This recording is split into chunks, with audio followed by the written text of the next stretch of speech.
We all are familiar with Apple's Mac Mini PCs, and these PCs are known as one of the most portable PCs on the planet. And yes, these are so small in size and packs a lot of stuff in it.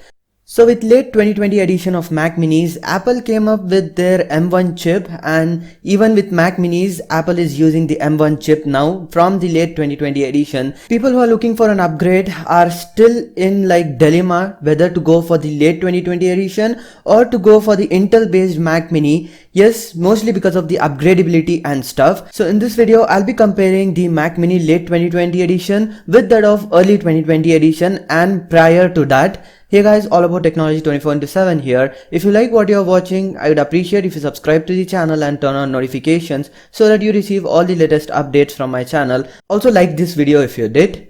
Let's now get started. The Apple M1 silicon chip. This chip is unique as we have already seen, and this chip is doing wonders in terms of performance, but many people also criticize it as this is based on ARM architecture and some of the applications aren't yet compatible with it. But yes, compatibility is not an issue because with the help of Rosetta 2, all the x86 based applications are being used on the M1 based laptops, also on Mac Minis. The real question comes is regarding the upgradability. The previous generation Mac Minis were at least upgradable, and you could have upgraded your RAM over time when your workload increases, and the fact that M1 based laptops and Mac Minis aren't upgradable whatsoever. Whatever you have got from factory, that's what it is. You cannot upgrade anything whatsoever. So let us have a look at the I/O on the early 2020 edition of Mac Mini. As you can see on the screen, this is the early 2020 Mac Mini, and here it is. We have 4 Thunderbolt ports, 1 HDMI port, 2 USB-A type port,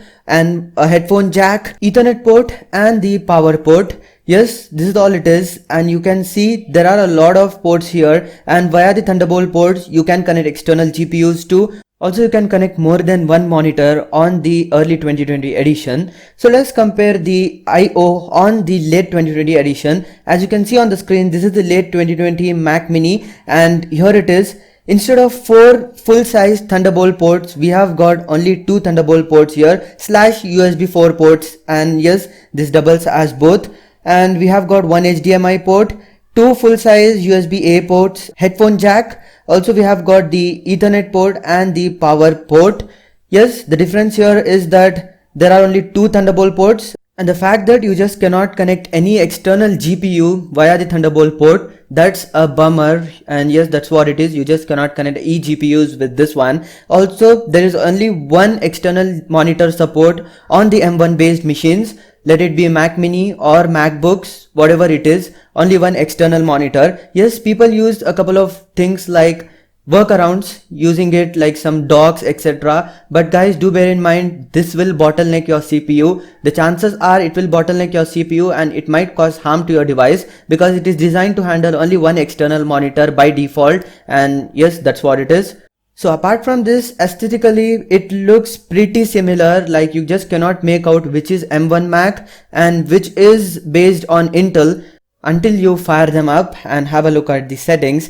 So talking about other stuff, the important stuff, what's inside, and as you can see here are a couple of pictures from the inside. So on the screen you are having a look at the M1 based Mac Mini from inside, and there is a lot of room here. There is very little cables, and yes, there is like no major stuff whatsoever inside. There is a small board and a cooling fan, power supply, BIOS etc. Apart from that, you just cannot see any expandable slots whatsoever. As you can see, this is all what it has got, the M1 chip, and this is the board itself.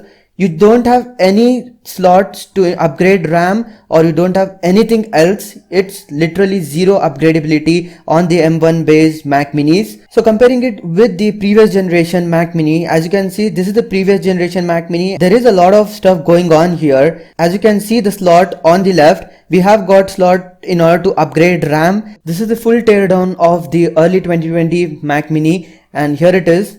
It has got a lot of stuff, I can say, and you can easily upgrade the RAM without any issues on this. Like if you have purchased the 8GB version, you can go all the way up to 32 gigs too, or you have purchased 16 gigs and your workload increases, you think the system is a little bit slower, you can easily upgrade it to 32 gigs and keep on working, but that's not the case with the M1 based Mac minis. What you get from factory, that's what it is. 16 gigs of RAM, that's all it is. You just cannot upgrade whatsoever. Talking about the performance, yes, definitely M1 processor will give you a little bit better performance when we compare it with like early 2020 Intel based Mac minis. But guys, the fact that you just cannot connect eGPUs and there is only one external monitor support on the M1. Also, considering the fact that this is literally 0% upgradable, it's like many people have to reconsider which one to buy. So I have already made a ton of videos comparing the M1 chip with like all of the Intel processors that can be offered with the Mac minis and MacBook Pros, also MacBook Air. You can check those out. You can have a look at the pinned comment, or you can just check my channel. You will get all those videos. And especially talking about the processor, yes, M1 chip is definitely better than Intel chips. Some of the Intel chips I can say that were used on the previous generations. But guys, talking about M1, it's completely different. I have spoken this in a lot of videos, and M1 is ARM architecture chip, and yes, there are a few applications which aren't compatible as of now, but that's not a big deal because it will be compatible very soon, I can say. And most of the applications that you use are still working on the M1 based Mac machines via the Rosetta 2, as we have already seen that. So guys, the choice is just straightforward, I can say. So if you have been using two external monitors and if you have been using eGPUs, also you like upgrading your systems over time, then M1 based Mac minis are not for you. You need to buy the Intel based Mac minis, that's the early 2020 edition or prior to that. Whereas if you are a person who just don't like upgrading your systems, you are okay with what you get from the factory, and in case you use only one monitor and you don't use eGPUs, then you can go for the M1 based Mac minis, that's for sure. Performance is all what you need, and if you don't care about ARM architecture or whatever it is, then you can definitely go for the M1 based Mac mini. And yes, definitely M1 based Mac mini will give you much more better performance than some of the Intel based Mac minis like Intel Core i3, even i5, and even some of the i7 based Mac minis. M1 chip clearly beats all of that in terms of raw performance, also in terms of graphics performance. So talking about the benchmarks and stuff, I have already done a lot of benchmarks on these chipsets, Intel versus Apple. You can have a look at those. Links will be in the description or in the comment section, or you can check my channel. So guys, this was a quick little comparison of the Mac mini M1 versus the previous generation. So that's pretty much it for this video. If you liked it, please give it a big thumbs up and do subscribe to the channel for more videos like this. Also do follow me on Instagram, link is in the description or it's appearing somewhere on the display. This is all about technology 24/7. Signing off for the moment. You guys have a great day. Peace.